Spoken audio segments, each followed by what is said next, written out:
Hello everyone, I am making a quick video for the Chronic Crafters channel, and I do crochet, and today I'm going to be showing you a fun craft you can do which actually benefits kitty cats in need.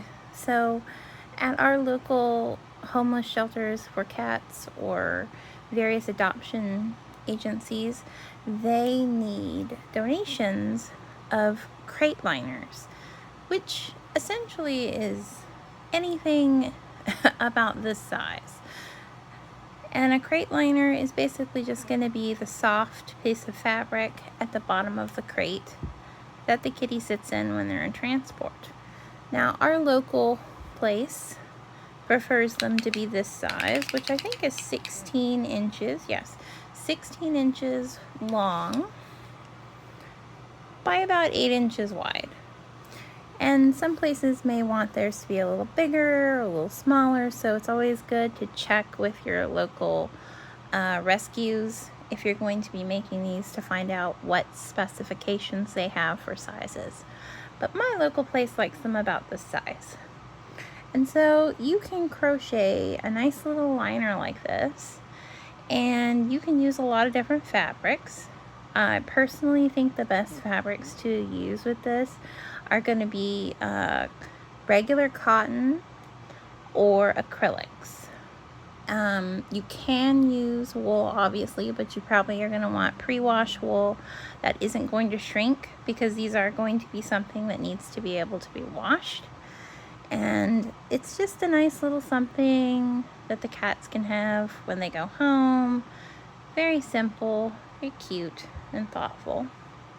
So for making one of these, all you really need is a tape measure, some sort of needle to thread your ends in with.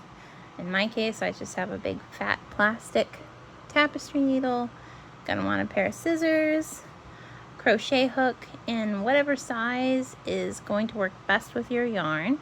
Personally, most of the time I would use not hugely thick yarns, like maybe about a 4 weight would be good, but you can go a little smaller. Like this cotton yarn here, which I'm going to show with how to do it today, is probably closer to a 3 than a 4 weight. But I'm going to use a 5mm hook, and let's get started on how we create a super cute crate liner.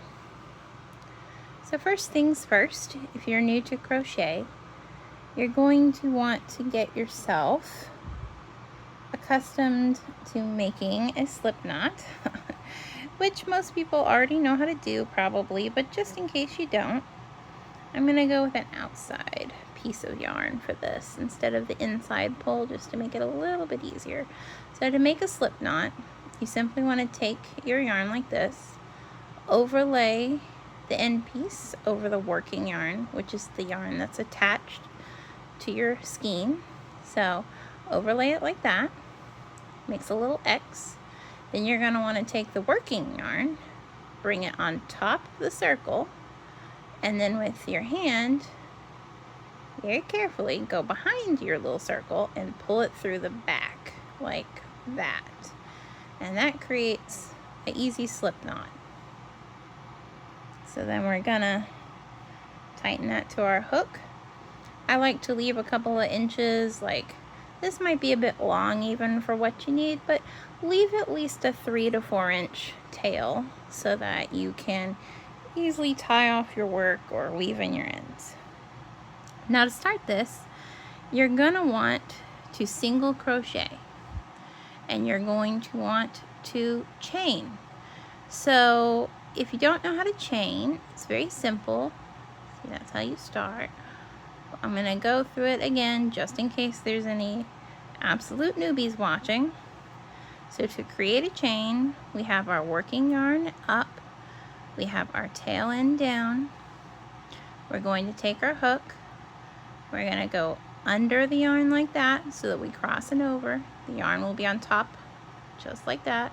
And then while holding the bottom of the yarn, we're going to carefully pull through the little loop.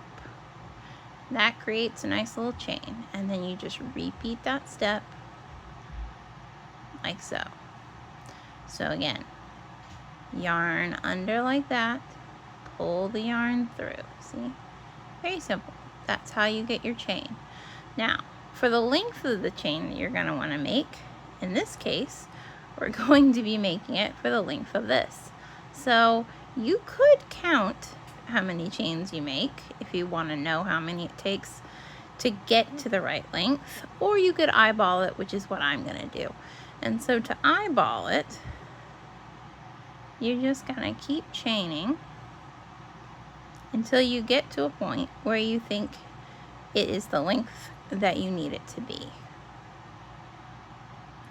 Now for the tutorial here, I'm not going to do the entire length, obviously, because you don't really need to see me do the whole length to get the idea of how it works. But here's a chain. So when you got your chain as long as you needed to, you would rest it on something flat, pull out your tape measure, and you would measure it, just like that. And I have about 4 inches here, and so for mine, I know I need 16, and I would keep working this chain until I got to 16 inches. And then that would be the entire length of my little blanket I'm making here. Now the next thing you do, assuming you've already gotten as many chains as you need, is you would take and start building your actual blanket. Now, a quick tip for yarn types: if you are using a cotton yarn, like this is cotton, it's not going to be as stretchy, see, it's very tight actually, very stiff, as if you were using this type of yarn, which is acrylic. Acrylic yarns tend to be very stretchy most of the time, so you keep that in mind, that with an acrylic yarn, you might not need it to be the full 16 inches in length because it will stretch about a ½ inch or so. So you might actually only crochet to about 15 inches. But if you're using a cotton yarn like this, you definitely want to make sure that your chain length is the full length that you need, because it's not going to expand anymore. And if anything, it may actually shrink a little bit. So maybe going like a ½ inch over what you need would be a good idea with a cotton yarn. So then we're going to decide what we're going to do for the stitch. Now, the sample one I made here, I used half double crochets. And these are all US terms in case anyone's wondering. And to do a half double like this one, what you do is you go in like a double crochet, which would have you yarn over, find your first loop here.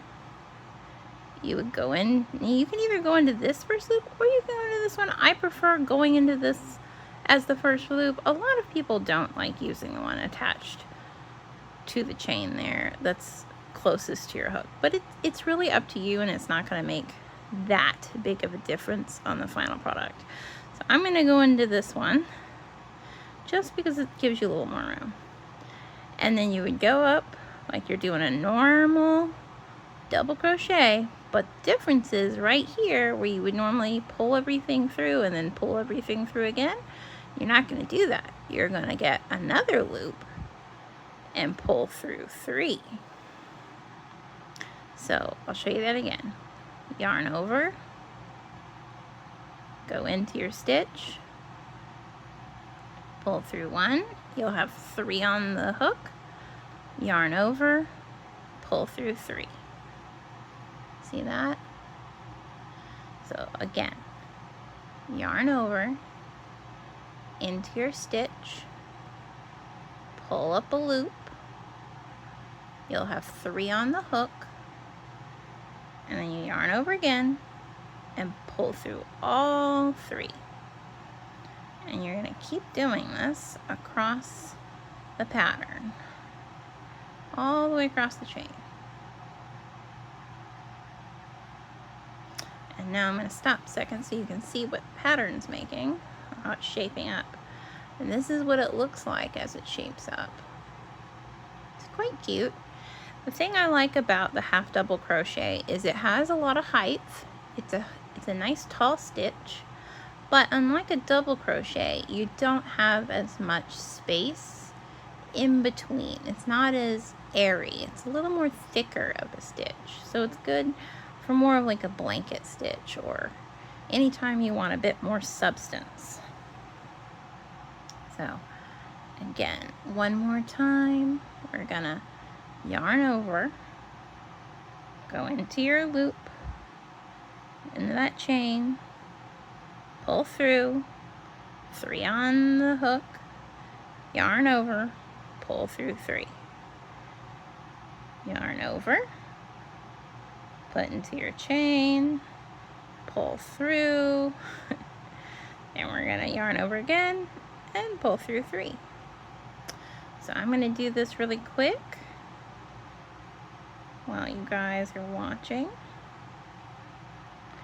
And now just remember that if it looks a little stretched out of shape while you're doing this, it's okay. The very first row of anything you make, the chain row is gonna look a little stretched out, a little wonky, but it will usually settle itself out by the time you have a few rows in. It's just because we're putting a lot of extra pressure on it, because it is the foundation chain, so it can be a bit of a ugly duckling to start, and then it'll get better. Now for these, I really love using yarn colors that are colorful and variegated. I think it's really pretty, so do not shy away. Yeah, I think it's just really pretty. So here we're at the end. I'm pretty sure, yes, we're at the end. And when you get to the end of your row, it'll look like so. Lots of nice, pretty little stitches. And we're pretending this is full size, obviously. But for the sake of time, at the end of the row, we're going to chain 1. And then we're going to turn our work over so that we're looking at the back side. And when you're with the back side, we're just going to continue with the same pattern. We're going to yarn over, and we're going to go into this first row, into that first V. And remember, when we're building on something here, you're no longer going up into the top here. We're going into the side. And just like before, we're pulling up 3, and then we're going through all 3. So yarn over into your previous row, pull up 3 like that, yarn over, pull through 3. Very simple, very easy, and it gets easier with each row because, as you can see, I have more to like hold on to now, so it's a lot easier than it was.